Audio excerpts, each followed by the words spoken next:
close till I get up. Time is barely on our side. I don't wanna waste what's left. The storms we chase are leading us, and love is all we. नमस्ते दोस्तों, आज हम एक location पर आए हैं, दिखाते हैं आपको क्या है। अगर आपको सामने दिख रहा हो कुष्ठ आश्रम लिखा हुआ, आज हम यहाँ पे आए हैं और देख सकते हो। अब ये देख के तो आप समझ ही गए होंगे। चलो बाकी अंदर का दिखाते हैं आपको व्यू।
ये हमारे अंकल जी हैं जो इस आश्रम को चलाते हैं। ये अंकल जी, आपने कुछ बताया था इसके बारे में, ये किसने बनाया? ये महिला सुंदरकांड समिति। अच्छा, महिला सुंदरकांड समिति। तो यहाँ पे मतलब ये लायंस क्लब बनवाया। किसने बनवाया था? Lions club. Lions club. अच्छा अच्छा, मतलब यहाँ पे किसी ने, सबने कुछ ना कुछ बनवाया हुआ है। हाँ। आप आगे देख लो, एक बार दिखाओ।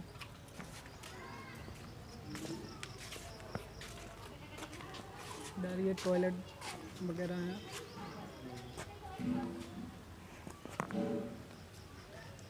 तो अंकल जी बाकी सब कहाँ सो रहे हैं क्या? अभी आएंगे थोड़ी देर में। अच्छा अच्छा, सब लोग गए हुए हैं। चलो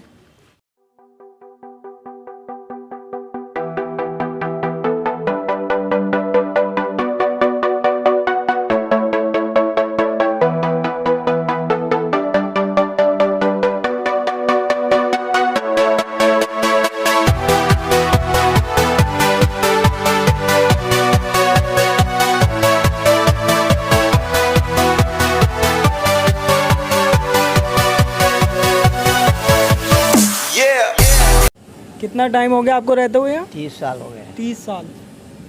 ये कुष्ठ आश्रम मतलब कितना टाइम हो गया इसको बने हुए? 30 साल। 30 साल हो गए, मतलब सन 92 में। 1992 में। तो यहाँ पे अभी फ़िलहाल कितने लोग हैं? फिलहाल 18 है क्या? 18 लोग हैं। तो मतलब आप वैसे रहने वाले कहाँ के हो? रहने वाला कोई कहीं का है, कोई कहीं का है, कोई कहीं का। अच्छा, और आप? मैं कर्नाटक का हूँ। कर्नाटका। तो फिर वहाँ से इतनी दूर से यहाँ मतलब कैसे? ये अपने अपने किस्मत है, किसको कहाँ ले जाते, किसको क्या करते हैं। तो मतलब आप या स्टार्टिंग से ही आपके मतलब दिक्कत थी?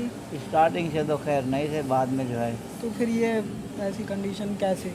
कंडीशन ये है, देखो जो कुछ लोग पीड़ित होता है, हाँ उसका सेंसेशन जो है हाथ का पैर का लॉस हो जाता है। हाँ। इतने पैरों का और इतने हाथों का, कोई चीज़ चुभ जाए या कट जाए पता नहीं चलता है। हाँ। या कोई गर्म चीज़ पकड़ लेते हैं, छाला पड़ जाता है, बाद में उसमें ज़ख्म बन जाता है, वो हड्डी तक पहुँचता है, वो हिस्सा बेकार हो जाता है। उस टाइम इतना इलाज नहीं था इसका। अब जो है इसके ऊपर जो तरह तरह के इलाज चल रहे हैं, इस लिहाज में जब पहले जो भी किसी को रोग पकड़ता उसको घर से बाहर निकालते, क्यों घृणा बहुत होती थी जिससे। और आज समाज में सब बिठा रहे हैं, समाज बैठ रहा है आके। तो अंकल जी, ये जो कुष्ठ आश्रम में आपने जैसे बताया कि यहाँ पे सभी धर्म के लोग रह रहे हैं, तो आप कुछ लोगों से बोलना चाहोगे कि जो जात पात और ये सब जो हम जात पात पे विश्वास नहीं करते हैं। हम ये एक बात जानते हैं, हम सारे हिंदी है, हम वतन है, हिंदुस्तान हमारा है, हमारा नारा ये है। बहुत अच्छी बात बोली अंकल जी आपने, और यही सोच हर नागरिक को रखनी चाहिए यार। हिंदू मुस्लिम सिख ईसाई यार सबका खून तो एक ही है ना। कोई मर के जो है राख हो जाता है, कोई खाक हो जाता है। सही बात है। बहुत अच्छी बात बोली अंकल जी। आपसे कुछ एक मेन बात मैं आपसे कहता हूँ, हम अगर दिल में ये बात रहे कि हम हिंदू हैं तो मुसलमान है, वो सिख है तो ईसाई है, इस तरीके से ना देश आगे बढ़ सकता है। और आपस में जो है जितना भी तनाव रखेंगे, हर आदमी अपनी ही परेशानी में पड़ जाएगा। इसलिए ये किनारा हम लोग का होना चाहिए, हिंदी है मोहतरम, ना हिंदुस्तान हमारा है। हम ना हिंदू है, ना मुस्लिम है, ना सिख है, सब हिंदुस्तानी है। जी सही बात।